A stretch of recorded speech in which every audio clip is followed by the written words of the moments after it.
এবার দেখাবো ব্যবসায়ীর গলায় অস্ত্রের কোপ। ফুটপাথে দোকান বসানো নিয়ে ঝামেলা, সেই ঝামেলাতে কোচবিহারে ব্যবসায়ীর গলায় অস্ত্রের কোপ যেমনটা জানা যাচ্ছে। কোপানোর অভিযোগ আরেক ব্যবসায়ীর বিরুদ্ধে। কোচবিহারের ধর্মতলার চৌপথির ঘটনা। এমজেএন মেডিকেলে ভর্তি আহত ব্যবসায়ী। পানের দোকান দেয়, আমার হাজবেন্ডকে জিজ্ঞাসা করতে তুই কিনা আবার পানের দোকান দিচ্ছিস, ফুটপাতে তখন পানের দোকান বন্ধ আছে, শুধু এইটুকু জিজ্ঞাসা করতে ব্যাগের থেকে ওর চুরিটা নিয়ে আমার স্বামীর গলার মধ্যে কোপ। এর আগেও ওই একই কাজ করছিল, তখন আমরা সবাই মিলে থামাই স্বামী তখন পারেনি। আজকে অনেক থেকে এটা ছিল টার্গেট। আগেও সেম ওই পানের দোকানের নোংরা ফেলতে জন্য বলতো জন্য আমার দোকানের সামনে ফেলতো বলে ওর ওইটাই রাখছিল, কেন ওকে বলা হয়। দাদা বলছে সুপারি ফালাস না, ড্রেনের বলছে পৌরসভার লোক তো নিয়ে যাবে, দুদিন পরে করেছি দোকান, দুদিন পরে করলেই তো হয়ে যায় ঝামেলা।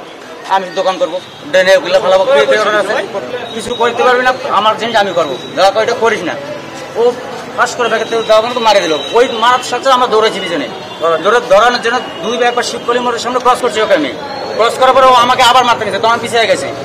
তারপর থানার সামনে করে ক্রস করছি ওকে, থানার লোক পুলিশে দেখছে আমাকে আবার মারতে নিছে। তারপর থানায় ঢুকে গেল, আর আসতে চান নিজের হাত নিজে পৌঁছাচ্ছে।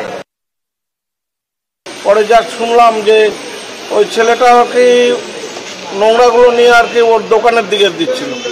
স্বাভাবিকভাবে দোকানে যারা এরা স্টাফ ছিল যে কেন এটা করছিস, তারপরে স্টাফদেরও বলে একবার দুবার বলেন থেকে স্টাফদের উপরেও তাড়া করলো।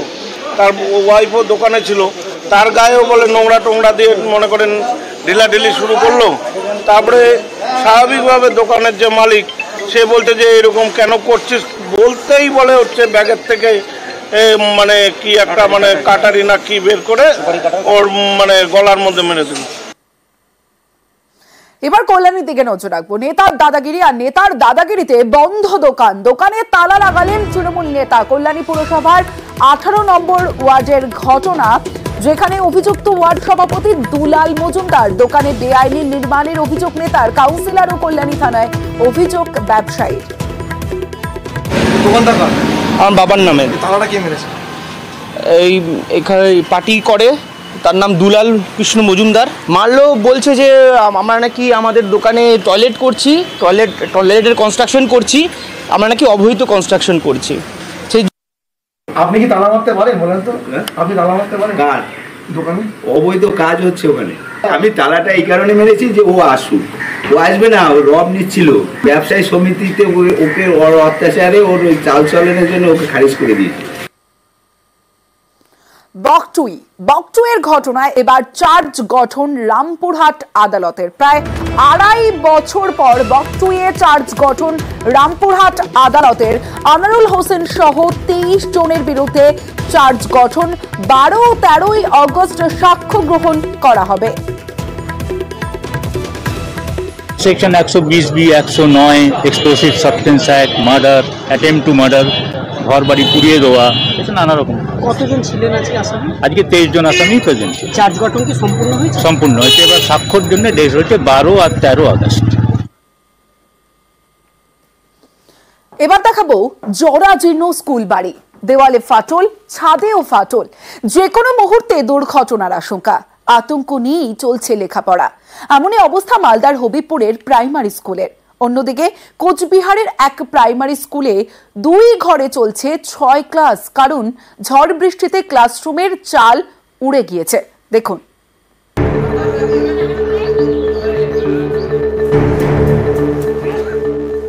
মালদার হবিবপুরের শাহাপুর প্রাথমিক বিদ্যালয়, বেহাল স্কুল বাড়ি। স্কুলের দেওয়ালেও ফাটল,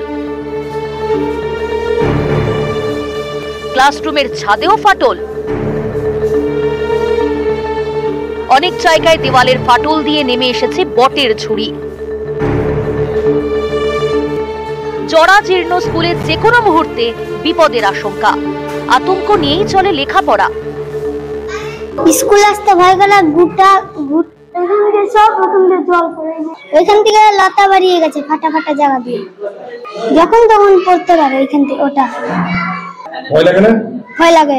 ঘরটা ভেঙে গেছে, তো বৃষ্টি হলে ঘরটা ভেঙে যাবে, ভয় লাগে। হ্যাঁ। অভিভাবকদের দাবি 5 বছর ধরে এই স্কুল বেহাল। উদ্বেগ নিয়ে বাচ্চাদের স্কুলে পাঠাতে হয়। স্কুল খুব ভয়ানক অবস্থা, যে কোনো মুহূর্তে যা কিছু হয়ে যেতে পারে। এই অবস্থায় পাঠান কি করবো বলুন?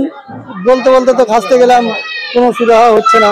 আমাদের স্কুলের অবস্থায় যে বিল্ডিংটা খুব বাজে অবস্থা, মানে অনেক ওরা অনেক করেছে, অ্যাপ্লিকেশন দিয়েছে। তারপরে আমি আসার পর আমিও 2 বার দিয়েছি, কিন্তু উপর থেকে ওরা এখনো পর্যন্ত কোনো উদ্যোগ নেয়নি। মানে বর্ষাকালে খুব মানে বড় বড় ফাটল ধরেছে ঘরের মধ্যে, যে কোনো সময় মানে ভেঙে পড়তে পারে। হ্যাঁ, অবশ্যই বিপজ্জনক। এটা বাচ্চাদের বা টিচারদের সবার পক্ষেই এটা বিপজ্জনক। ছবিটা দেখলাম আমি, আপনাকে দেখালেন, যেটা আপনাদের মাধ্যমে যেতে দেখলাম। আমি ওনাদেরকে ঠিক প্রসেস মেনটেন করতে বলবো, যে এইভাবে করলে তাড়াতাড়ি কাজটা হবে, করলে তাহলে এটা ভাঙার ব্যবস্থা হবে এবং তারপরে পরবর্তীকালে ওই জায়গাটা পরিষ্কার হবে, আবার নতুন বিল্ডিং এর প্রপোজাল আমি পাঠাই। কোচবিহারেও বেহাল স্কুলে দুর্ভোগ। গত বছরের বর্ষায় স্কুলের একাংশের চাল উড়ে গিয়েছে। স্কুল ঘরের চাল নেই, তাই 2 ঘরেই চলে 6 ক্লাসের পড়াশোনা। এমনই অবস্থা দিনহাটার চকিয়ার পাড়া স্টেট প্ল্যান প্রাথমিক বিদ্যালয়। অসুবিধা বলতে এই ঘরে হচ্ছে, এই ঘর ছোট, তাই এখানে 2টো ক্লাস হয়, ওই ঘরে 3টে ক্লাস। 2023 সালের মে মাস নাগাদ আমাদের একটা ক্লাসরুম সেটা সম্পূর্ণভাবে উড়ে যায়, কারণ আমাদের 1 থেকে 5 পর্যন্ত 6টা ক্লাস আছে, কিন্তু এখন ক্লাসরুম আমাদের 2টো, তাই 2টো রুমের মধ্যে 6টা ক্লাস এইভাবে নেওয়া হচ্ছে এবং বাচ্চাদের একসঙ্গে ক্লাস নিচে খুবই সমস্যা দেখা যাচ্ছে। এবং আশ্বাসও দেওয়া হলো যে তড়িঘড়ি ঠিক করে দেওয়া হবে, কিন্তু এ যাবৎ কোনো কিছু হয়নি। নিউজ 18 বাংলা। এবার দেখুন, কেঁচো খুঁড়তে গিয়ে কেউটে, বেআইনি নির্মাণেই মিউটেশন পুরসভায়। পুরুলিয়ায় পর্দা ফাঁস।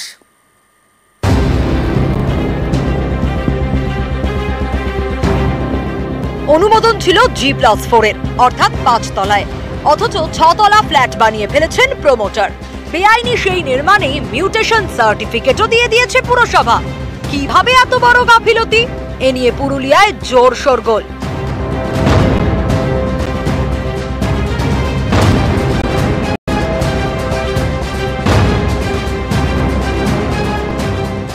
পুরুলিয়ার 23 নম্বর ওয়ার্ড, এখানেই একটি বেআইনি নির্মাণের অভিযোগ তোলেন স্থানীয় বাসিন্দা বসন্ত চট্টোপাধ্যায়।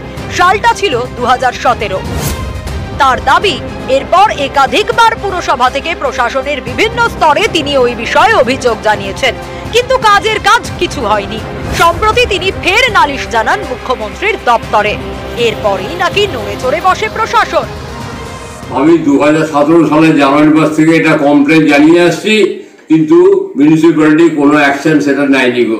এই কয়েকদিন আগে যখন এখন আমি চারিদিকে নিয়ে এটা হইচই হয়েছে, তখন একটা চিঠি ওইটা রিমাইন্ডার পাঠিয়েছিলাম, ওইটা রিমাইন্ডার পাঠাতে এখন চিফ মিনিস্টার আপনার সেটাকে নবান্ন থেকে অ্যাকশন নিয়েছে। আমাকে নবান্ন থেকে ফলো করেছিলেন, সেই আইনগুলো ভঙ্গ করে কোনো রাজ্যের মধ্যে না এনে সব বিল্ডিংগুলো হয়েছে আপনার।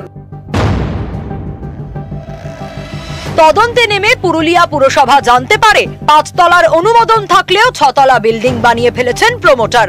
এখানেই শেষ নয়, সেই বেআইনি নির্মাণেই মিউটেশন সার্টিফিকেটও দেওয়া হয়েছে তৎকালীন পুর বোর্ডের আমলে।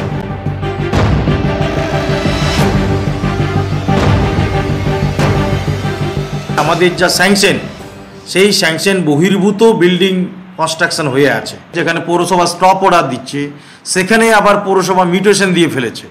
পৌরসভাকে মিসগাইড করেছেন জয় সিনহা, যিনি ডেভেলপার, সেই নিয়ে ওনাকে শোকজ করা হবে। সেই সঙ্গে আমরা টোটাল ইউডিএম এর ডিপার্টমেন্টের মাধ্যমে সিএমআরওতে আমরা টোটাল রিপোর্ট পাঠাচ্ছি। ডিপার্টমেন্ট যেভাবে সিদ্ধান্ত জানাবেন, ইনস্ট্রাকশন দেবেন, সেইভাবে আমরা পদক্ষেপ গ্রহণ করতে বাধ্য থাকবো। আমার পিরিয়ডে কোনো অ্যাপ্রুভাল পাইনিও, কিন্তু আমার তো কোনো অনুমোদন দেওয়া নেই। যে মেডিটেশনটা করে দেওয়া হয়েছে, সেই মেডিটেশনটা রিভোক করা যেতেই পারে, আইন আছে, সেটা চেয়ারম্যান সবসময় রিভোক করতে পারে। যেহেতু ইলিগাল ধরা পড়েছে এখন, সেহেতু রিভোক ইমিডিয়েটলি করা উচিত চেয়ারম্যানের বলে আমি মনে করি। পুরুলিয়া থেকে ইন্দ্রজিৎ মণ্ডল, নিউজ 18 বাংলা।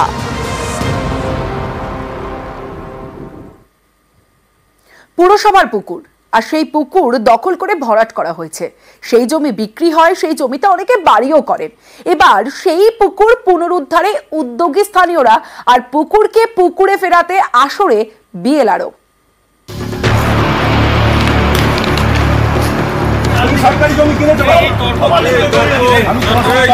উত্তর 24 পরগনার গারুলিয়া, এখানকার লেনিন নগরে পুকুর চুরি।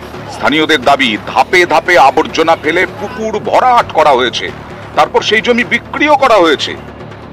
এখানে রয়েছে একটা 19 কাঠা জমির ওপর একটা পুকুর। 2017 সাল থেকে ধীরে ধীরে পুকুরটাকে কিন্তু ভরিয়ে ফেলা হচ্ছে। পুরসভার পুকুর, সেটাই ভরাট করে বিক্রি করা হয়েছে। স্থানীয়দের অভিযোগ, প্রাক্তন তৃণমূল কাউন্সিলরের মদতেই পুকুর ভরাট করে বিক্রি করা হয়েছে। জবরদস্তি আমাকে দিতে হয়েছে, গেলি আসতে দোষ এখানকার কাউন্সিলর, উনিও বলতেন আর তোরা নিয়ে নে, আমি আমার লাগবে না, কি হবে দিদি? কাউন্সিলর এখন বলছে কি এটা ভাঙা হবে। যারা জমিটার কাজ করেছে সেটা তারাই বলতে পারবে, আমি তো জমির কাজ করিনি, কোনোদিনও বলতে পারবে না, প্রমাণই করতে পারবে না কেউ, কারণ আমি এগুলো করিনি। স্থানীয়দের দাবি, 2017 থেকে 2021-এর মধ্যে পুকুরের 35% ভরাট হয়ে গেছে। পুকুর মাচাতে আসরে নেমেছেন স্থানীয়রা, তাদের পাশে দাঁড়িয়েছেন স্থানীয় কাউন্সিলর।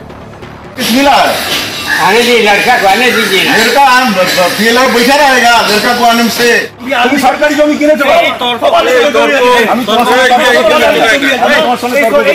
যখন দেখলাম পুকুরটা ভরা যাচ্ছিল তখন আমরা ক্লাব থেকে এগিয়ে আসলাম, কেস কামারি করলাম, করার পরে পুকুরটাকে আবার ফিরিয়ে আনছি। এলাকার মানুষ চাইছে, কিছু অসাধু লোকরা চাইছে না, তাদের তো কেনা হয়ে গেছে জমি, ফেরত করে আমরা ছাড়বো। পুকুরটা বিগত 2017 সাল থেকে ভরার কাজ চালু হয়েছিল। এই পুকুরটা কিছু মানুষের কাছে ফলস দলিল করে বিক্রিও করা হয়েছে। গারুলিয়া পৌরসভা মিউটেশন তাদের ক্যান্সেল করেছে এবং বিল্ডিং প্ল্যানও ক্যান্সেল করেছে। আমাদের বাড়িটা কিনে না, চলে যাচ্ছে ভাই। পুকুরকে পুকুরে ফেরাতে উদ্যোগী হয়েছেন স্থানীয় বিএলআরও। ঘটনাস্থল ঘুরে দখলদারদের নোটিশও দিয়েছেন।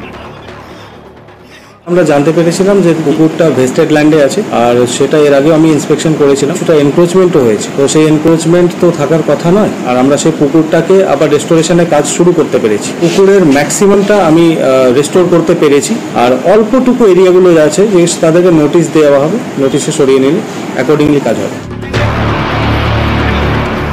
গারুলিয়া থেকে অরুণ ঘোষ, নিউজ 18 বাংলা।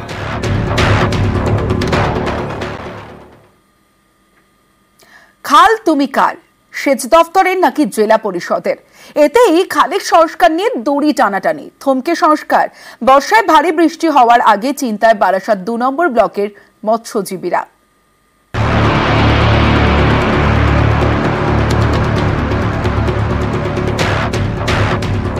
উত্তর 24 পরগনার হারোয়া পাশ দিয়ে বয়ে গিয়েছে বিদ্যাধরী নদী। এই নদীর সঙ্গে জুড়েছে দুটি খাল, একটি ছোট একটি বড়। দুটি বয়ে গিয়েছে বারাসাত 2 নম্বর ব্লক দিয়ে। দীর্ঘদিন সংস্কারের অভাবে এই দুই খালেই জমেছে পলি, ভরেছে কচুরি পানায়। এতে চিন্তা বেড়েছে মৎস্যজীবীদের, কারণ এই খালের জল এলাকার মৎস্যজীবীদের বড় ভরসা। যে বিদ্যাধরী নদী আছে, দীর্ঘ 15 বছর কোনো সংস্কার হচ্ছে না। পঞ্চায়েতে জানিয়েছি, বিডিওকে জানিয়েছি, আমরা ভেড়িয়ালার তরফ থেকে ওখানে অনেক ডিপোজিশন দিয়েছি, তারপরেও এখানে কোনো সংস্কার হচ্ছে না। মঙ্গলবার এই খবর দেখানো হয় নিউজ 18 বাংলায়। শুক্রবার খাল দুটি পরিদর্শনে যান সেচ দফতরের প্রতিনিধিরা। সেচ দফতরের পরিদর্শনের পরেই খাল জটে নয়া মোড়, কারণ সেচ দফতরের প্রতিনিধিরা শটান জানিয়ে দেন খাল দুটি তাদের দফতরের অধীনেই নয়। যে প্রচুর কচুরি পানা দেখছি, এগুলো পরিষ্কার করার দরকার আছে, এটা ঠিকই। যেহেতু আমরা তো ইরিগেশনের দপ্তরের লোক, অত ইরিগেশনের আন্ডারে এটা আমাদের নয়, মানে আমরা এটাকে আমরা দেখভাল করি না। আর পদক্ষেপ না বলতে আমরা যা দেখলাম আমাদের ডিপার্টমেন্টকে আমরা জানাবো, এটা ডিপার্টমেন্ট যেটা মনে করবেন সেটা করবো। তাহলে খাল তুমি কার? জানা গেছে খাল দুটি উত্তর 24 পরগনা জেলা পরিষদের অধীনে। খাল জেলা পরিষদের এটা হয় না, খাল বেশিরভাগই হচ্ছে ইরিগেশনের। আপনি যেহেতু বললেন, আমি এটা খোঁজ খবর নেব। যদি জেলা পরিষদের হয়, জেলা পরিষদ পদক্ষেপ করবে। আর যদি এটা ইরিগেশন হয়, তাহলে ইরিগেশনের যিনি প্রধান সচিব আছেন জেলা আমাদের রাজ্যের, তার দৃষ্টিতে আমি আনব। পরবর্তীকালে আমি ইরিগেশনের সাথে ব্যাপারটা টেক আপ করি। গতকাল ভিজিটটা করানো হয়েছে, তারা ভিজিট করে রিপোর্ট দেবে। ডিপার্টমেন্ট তাদেরকে বলেন যে হ্যাঁ, এটাকে টেক আপ করতে হবে এবং এর সংস্কার ইরিগেশনই করবে। আদারওয়াইজ যদি অন্য কোনো রকমের ডাইরেকশন আসে, সেই অনুযায়ী কাজ হবে। খাল তো ইরিগেশন ছাড়া কেউ কাজ করে না, তো সেক্ষেত্রে ইরিগেশনের করাটাই স্বাভাবিক। যদিও এসব টানাপোড়েনে মাথা ঘামাতে রাজি নন স্থানীয় মৎস্যজীবীরা। তারা শুধু চাইছেন খাল দুটির দ্রুত সংস্কার। আমাদের কাজ হচ্ছে এই খালটা জোয়ার খেলছে না, আমরা বেরিয়ে এলাম, প্রচুর ক্ষয়ক্ষতির সম্মুখীন হচ্ছি প্রতি বছরে। তাই আমাদের সরকারের কাছে দাবি, জেলা পরিষদ হোক আর সেচ দপ্তর হোক, আমাদের খালটা যাতে সংস্কার হয়। জিয়াউল আলম, নিউজ 18 বাংলা। যে ছবি আপনারা দেখছেন উত্তরবঙ্গের ছবি। লাগাতার বৃষ্টির জেরে উত্তরবঙ্গে দুর্ভোগ, জলমগ্ন বিস্তীর্ণ এলাকা। কালিম্পংয়ের একাধিক জায়গায় ধস বন্ধ জাতীয় সড়ক। আলিপুরদুয়ারের কালচিনিতে জলের স্রোতে একাধিক বাড়ি ক্ষতিগ্রস্ত। জলপাইগুড়িতে জমা জলে ভোগান্তির এক শেষ।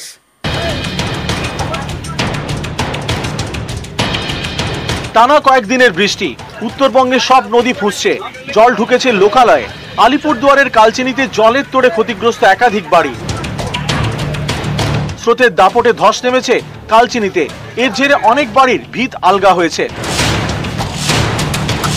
ভুটান থেকে আসা নদীর জলে জলমগ্ন আলিপুরদুয়ারের বীরপাড়া। ডাইভারশনের উপর দিয়েই বইছে নাংডালা নদী। ঝুঁকি নিয়েই চলছে যাতায়াত। আমাদের এই রাস্তা ছাড়া আর অপশন নেই যে আমরা এই রাস্তায় পার হয়ে অন্য একটা রাস্তায় যদি থাকতো তাহলে আমরা পার হয়ে যেতাম বীরপাড়া, তাই না? কিন্তু আমরা এই রাস্তায় এই অবস্থা জলের কারণে আমরা পার হতে পারি না। বৃষ্টি কমেছে কিন্তু জল নামেনি, তাই জলপাইগুড়ির ভোগান্তি ঘোচেনি। জলপাইগুড়ি শহরের বিস্তীর্ণ এলাকা জলমগ্ন, কোমর জল পেরিয়ে চলছে যাতায়াত। অনেকেই ঘর ছেড়ে আশ্রয় নিয়েছেন ফ্লাড শেল্টারে। জলযন্ত্রণা জলপাইগুড়িতে পাইথনের আতঙ্ক। বাইরে বৃষ্টি আর ঘরে পাইথন। শুক্রবার ময়নাগুড়ির ব্যাংকান্দি এলাকা থেকে উদ্ধার হয়েছে পাইথন। আমি ঘরে আসিয়া ঢুকলাম, কি এখানে এই সাপ, কি সাপ, তখন আমি দৌড়ে বাড়ি হয়ে চলে গেলাম ঘর থেকে। উত্তরবঙ্গে বৃষ্টির বিরাম নেই। দার্জিলিং থেকে কালিম্পং বৃষ্টি চলছেই। টানা বৃষ্টিতে বিপর্যস্ত কালিম্পং। তিস্তার জল বেড়েছে, জলের নিচে তিস্তা বাজার। ফের ধস নেমেছে বাংলা সিকিম লাইফলাইনের 10 নম্বর জাতীয় সড়কে। শুক্রবার ধস নামে কালিম্পং এর 21 মাইলে, বন্ধ হয়ে যায় গাড়ি চলাচল। আমরা শিলিগুড়ি যাওয়ার কথা ছিল, কিন্তু এই যে এরকম বৃষ্টিতে এখন কি করে যাব, সব দিক দিয়ে রাস্তা বন্ধ। ওইদিকে কালিম্পংয়ের ওইদিকে লাভা রাস্তা ডিএম বন্ধ করছে, তো আমরা এখানে ফেসে আছি। এখন কতক্ষণে রাস্তা খুলে তারপরে আমরা যাব। বর্ষায় বিপজ্জনক পাহাড়ে মৃত্যু ফাঁদ। পাহাড় থেকে গাড়ির উপর পড়লো পাথর, নর্থ সিকিমে মহিলার মৃত্যু। নিউজ 18 বাংলা।